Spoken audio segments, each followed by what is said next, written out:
काली महाकाली कालिके परमेश्वरी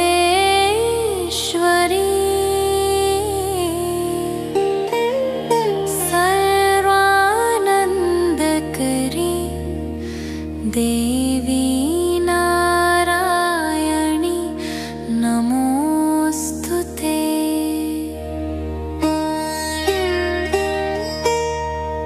काली महाकाली कालिके।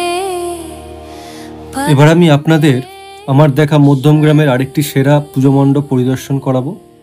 এটা হচ্ছে নবোদয় সংঘের পুজো।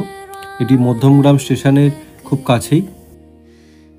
মধ্যমগ্রাম স্টেশন থেকে পায়ে হেঁটে 2-3 মিনিটের পথ। নবোদয় সংঘের এবছর তাদের ভাবনা হচ্ছে দৃষ্টিকোণ।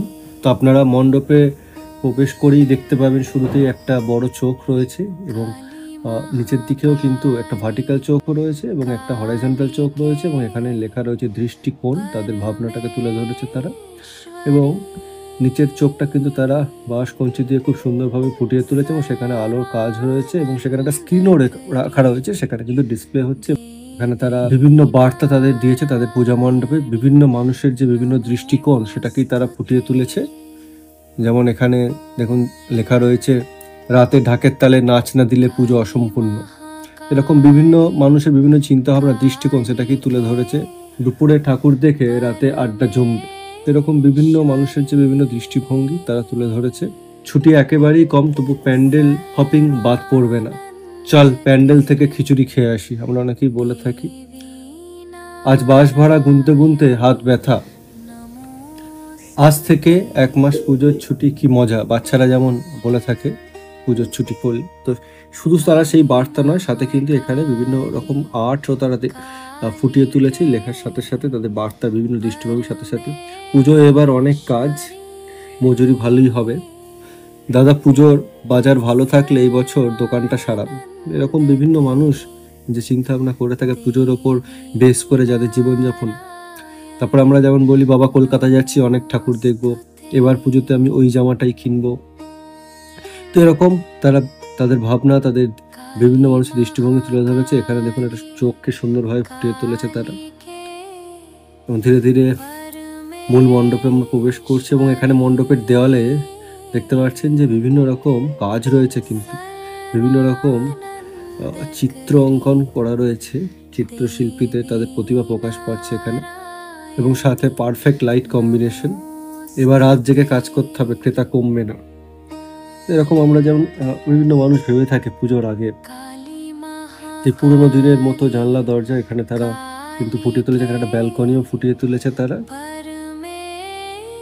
দেখতে পাচ্ছেন, এবং সাথে দেওয়ালে কাজ রয়েছে।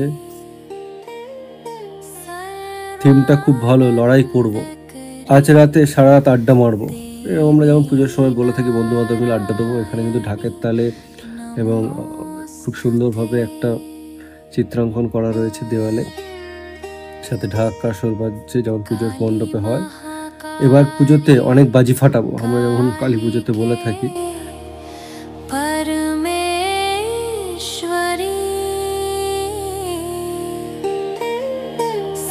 সারা বাড়িতে প্রদীপ দিয়ে ভরে দেবো, যেমন কালী পুজোতে আমরা প্রদীপ দিই, সেই বার্তা তারা এখানে দিতে চেয়েছে।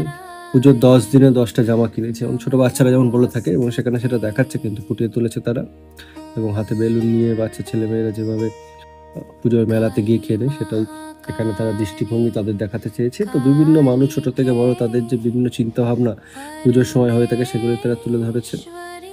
তো আপনারা আসুন, নবোদয় সংঘের পুজো, এখানে কিন্তু খুব সুন্দর ভাবনা তাদের। এখানে দেখতে পাচ্ছেন একটা অটো কিন্তু ফ্রন্টের দিকটা এখানে দেওয়ালে তুলে ধরেছে তারা এবং এখানে একটা কালী মায়ের মুখ। সারা রাত কালী পুজো দেখবো এবছর। এই হচ্ছে মূল মণ্ডপ এবং মাতৃ প্রতিমা, কি অপূর্ব লাগছে মাকে। তো এই নবোদয় সংঘের পুজো গতকাল অর্থাৎ 19 তারিখ সন্ধ্যাবেলা উদ্বোধন হয়ে গেছে। তো দর্শনার্থীদের জন্য তাদের মণ্ডপ খুলে দিয়েছে, আপনারা এসে দর্শন করতে পারেন। মধ্যমগ্রাম স্টেশনের খুব কাছেই রয়েছে তাদের এই পুজো মণ্ডপটি। তো আমার এই ভিডিওটি যদি ভালো লেগে থাকে তাহলে এটি লাইক করে দেবেন কেমন লাগছে আমার এই মধ্যমগ্রামে পূজা পরিক্রমা কমেন্ট করে জানাতে পারেন, এবং ভিডিওটা শেয়ার করে দিন যাতে আপনারা সবাই বন্ধুবান্ধব আত্মীয়স্বজন যাতে সবাই দেখতে পারে। ধন্যবাদ ভিডিওটি দেখার জন্য।